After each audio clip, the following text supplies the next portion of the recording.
The Tea Biz podcast delivers tea news that you need to know. A recap of the week's major headlines with commentary and cultural trends hosted by Dan Bolton. It is the voice of origin for tea professionals and enthusiasts worldwide.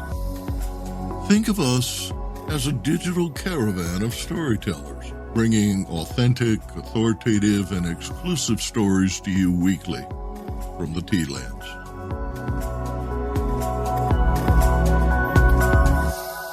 Hello, everyone. Here are this week's headlines. Kenya announces a national tea brand. Its newly elected president makes value addition in tea exports a priority. A Euromonitor report advises targeting customers by type.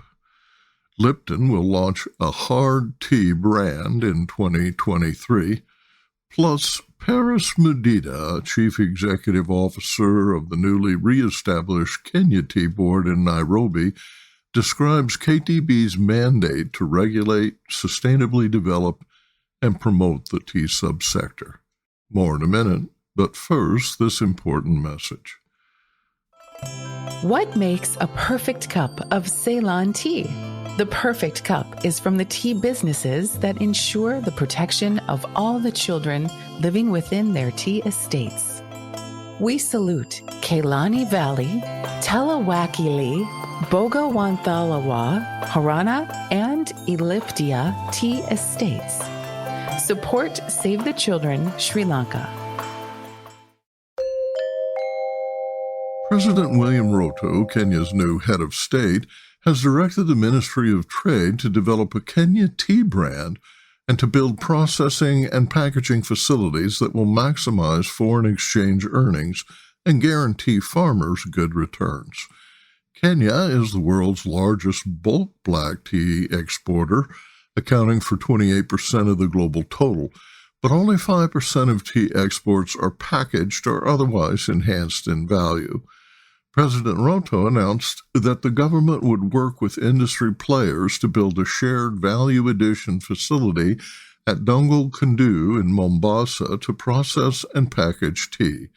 He set a 5-year goal for increasing the amount of value-added tea from 5% to 50% of total exports, which last year reached 558,000 metric tons. On October 5th, he told a crowd at the Kenyatta International Convention Center that good quality Kenyan tea has long helped competitors improve their blends. Competitors that produce far less tea earn 3 times more per kilo because they add value to their tea. The practice must change to enhance Kenya's earnings, which totaled 136 billion shillings, or about $1.36 billion in 2021. According to Kenya's Agricultural Authority, tea contributes 23% of Kenya's total foreign exchange earnings and supports the livelihood of more than 5 million people. Quote, tea is one of the key drivers of the country's socioeconomic development and a pillar for economic growth, end quote, according to the Tea Board of Kenya. Foreign exchange revenue is critical to the government's Big Four agenda success, specifically in enhancing manufacturing's contribution to GDP and support for food and nutrition security. Ruto said the first shipment of tea to Accra, Ghana, under the African Continental Free Trade Area Agreement was historic, overcoming barriers to trade and opening markets on the continent. Quote, today's action confirms that Kenya believed in AfTA from day one. We ask fellow Africans to use this platform to actualize Africa's dream in trade and business, end quote, he told Capital News. Business Insight. Tea production in Kenya is growing by an average of 5.35% annually, equivalent to 21 metric tons. Land under tea is also increasing at an average of 4% per year, equivalent to 10,000 hectares, and now totals 250,000 hectares nationwide, roughly 620,000 acres. The steady increase in supply is one reason that Kenya CTC sold for an average of only $2.10 per kilo at auction in 2021. Prominent contract brewer announced it will team up with Lipton and PepsiCo to launch low-alcohol Lipton hard tea in 2023. FIFCO USA in Buffalo, New York, licensed the name to develop, manufacture, and market a line of Lipton teas to be sold through the Blue Cloud distribution network. The teas will be available in 4 flavors and contain 5% alcohol by volume. In a press release, FIFCO writes that its product development team, quote, stayed true to Lipton's high quality and great taste. And based on our consumer research, we expect a strong brand launch and a great response from consumers, end quote. FIFCO will launch with RTD lemon, peach, strawberry, and half-and-half versions. FIFCO produces Labatt, Genesee, Pyramid, Magic Hat, and Seagram's Escapes, which are flavored malt beverages. Blue Cloud is a subsidiary of PepsiCo that distributes hard Mountain Dew.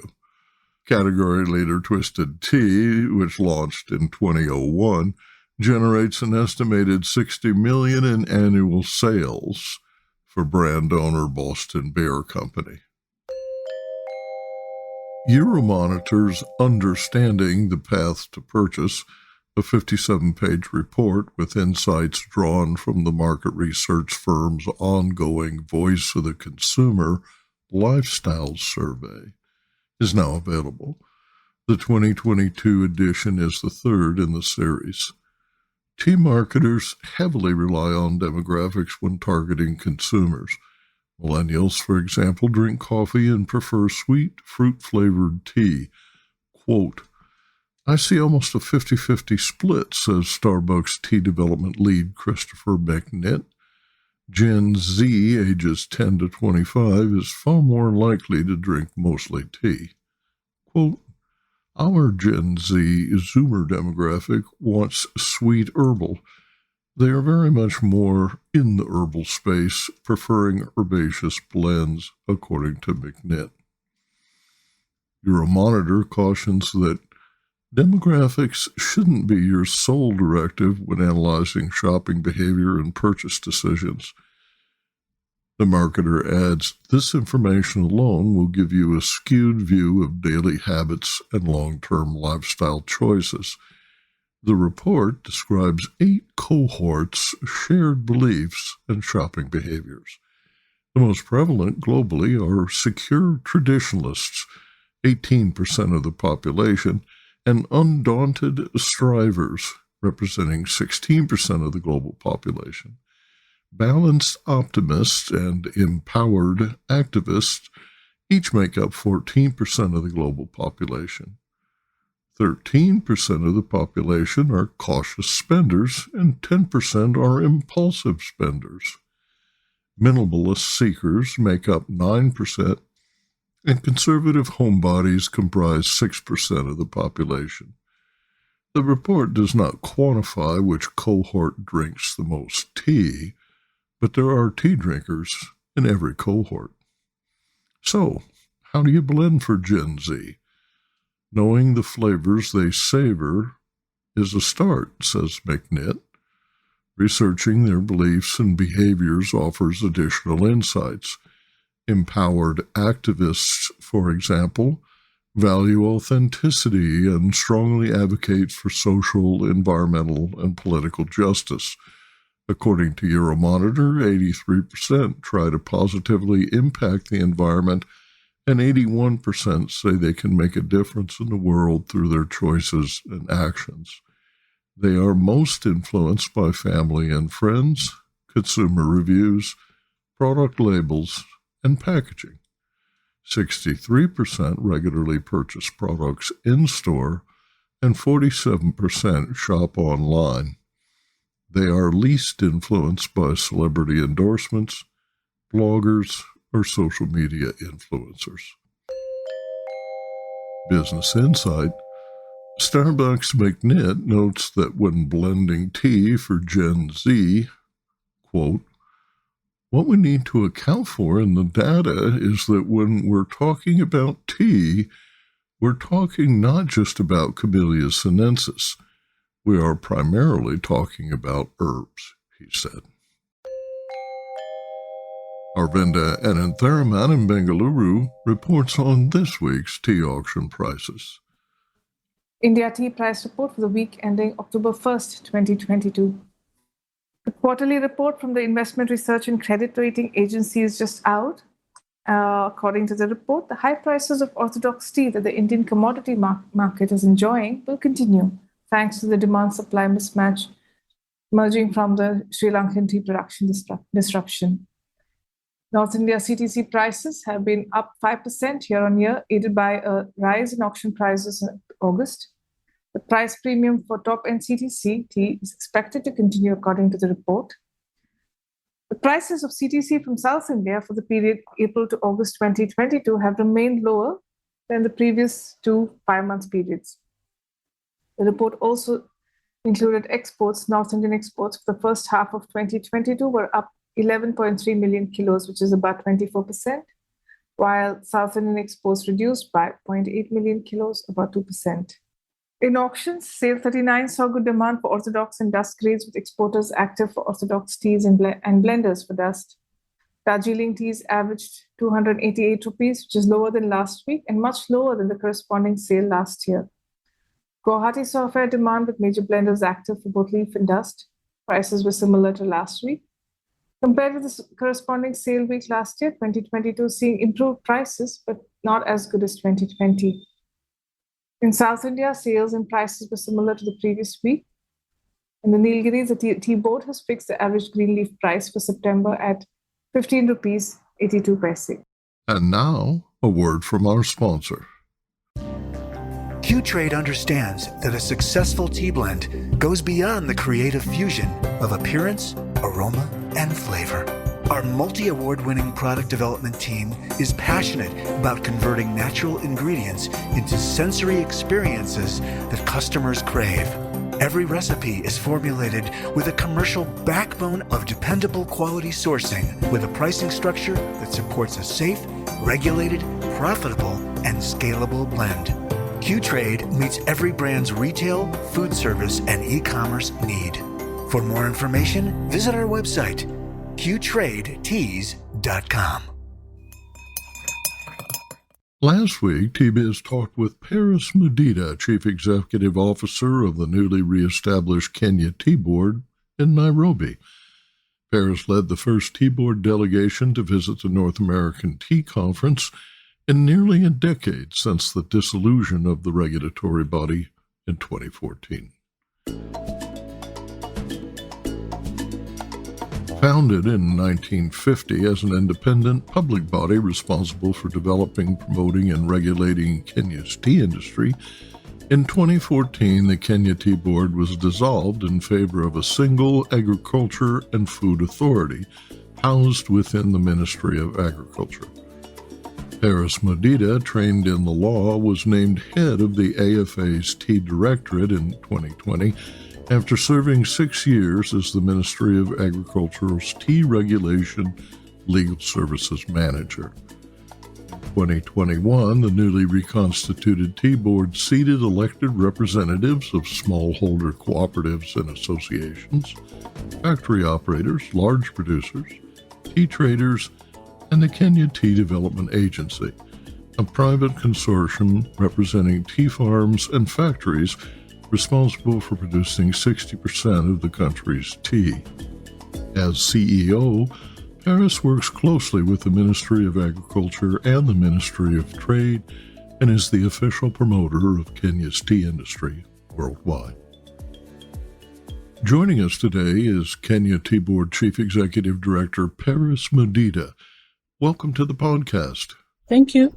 Will you tell listeners a little bit about the history of the Tea Board and your thoughts on its reinstatement as Kenya's tea industry promoter and regulator? The Tea Board of Kenya is mandated by the government of Kenya to provide oversight over the tea subsector in Kenya. The Tea Board of Kenya is a new institution which came into operation in 2021 after the government made a policy change and brought back the Tea Board of Kenya. The Tea Board of Kenya used to exist previously up to around 2013. And at that point, a decision was made by government to consolidate regulatory institutions under the crops subsector in Kenya. And so the Tea Board was converted into the Agriculture and Food Authority. However, after about 7 or 8 years, a decision was made to reverse that and to re-establish the Tea Board of Kenya. So the Tea Board of Kenya is a state corporation established under the Tea Act. The Tea Act was passed in the year 2020. Broadly, the mandate is to regulate, develop, and promote the tea subsector in Kenya. Tell me about your vision for the Tea Board and your ambitions. Yes, the Tea Board of Kenya, as I have said, has a very broad mandate under the Tea Act to develop the sector, to promote the tea subsector, and to regulate the tea subsector. As I'm sure many people who are conversant with tea know that Kenya is the third largest producer of tea in the world and actually the leading tea exporter in the world. Kenya exports most of what it produces. So for us at the Tea Board of Kenya, we want to ensure that the tea that we produce is produced in a sustainable manner and that we are able to get that tea into the markets out there and that we are able to get the returns that we desire for especially the producers, the farmers who toil on the farms, that they're able to make a living out of that tea. And also, of course, for the foreign exchange that it earns our country. So we are looking at having a tea industry that meets the expectations of the farmers and also the other value chain players in the tea industry. We have buyers, we have the persons who buy the tea at the Mombasa tea auctions. We have other people who are involved in the value chain, they pack the tea and sell. So we are looking at having everybody getting a fair return for whatever they do along the tea value chain. And of course, having an orderly industry where there's fair play and that everybody gets a chance to do what it is that they want to do. Our listeners share your love of tea, and they live in every country of the world. 73 different nations produce tea. What message would you like to leave them? Yes, my message to the tea consumers is that tea is good. So we want you to take more and more tea, and not only more tea, but more Kenyan tea. Kenyan tea is good tea, as you well know. It is produced in the highlands of Kenya, where the tea is grown in a natural environment. There is no application of any sort of pesticide. And so you can be sure as you take your tea that it is pesticide free and it is good for your health. And as you consume that tea, we'd also like to ask you to remember that the producer of that tea also needs a fair return, so that you also, as you buy the tea, that you also pay a fair price for the tea.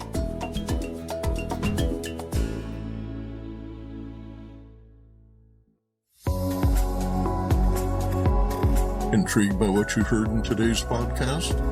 Would you like to learn more from our global network of Tea-Biz journalists and tea experts? Remember to visit the Tea-Biz website for more comprehensive coverage. That's www.t-biz.com.